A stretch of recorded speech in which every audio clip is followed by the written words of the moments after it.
Un accord de paix a été signé dimanche à Addis Abeba en Éthiopie par 11 dirigeants de la région des Grands Lacs. Cet accord vise à ramener la paix dans l'est de la République démocratique du Congo. Le texte interdit tout soutien extérieur aux rebelles. Il mentionne aussi les réformes attendues de Kinshasa pour rétablir l'autorité de l'État dans l'est du pays. L'accord appelle également à une nouvelle stratégie de l'ONU en RDC.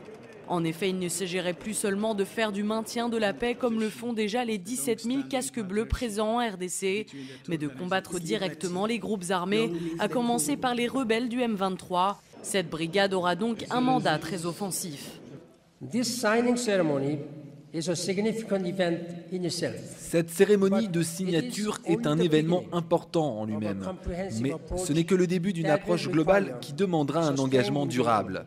Le cadre de cet accord souligne l'engagement et les mécanismes généraux dont le but est de résoudre des problèmes au niveau national et régional.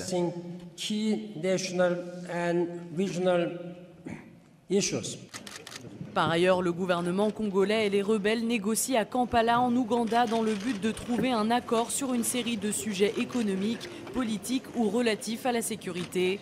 Les discussions portent aussi sur l'amnistie des actes de guerre et d'insurrection, la libération des prisonniers politiques et la réparation des dommages dus à la guerre. Nous nous engageons donc à nous acquitter scrupuleusement de nos obligations au terme de l'accord de séjour. Puisse-t-il en être autant des autres États signataires.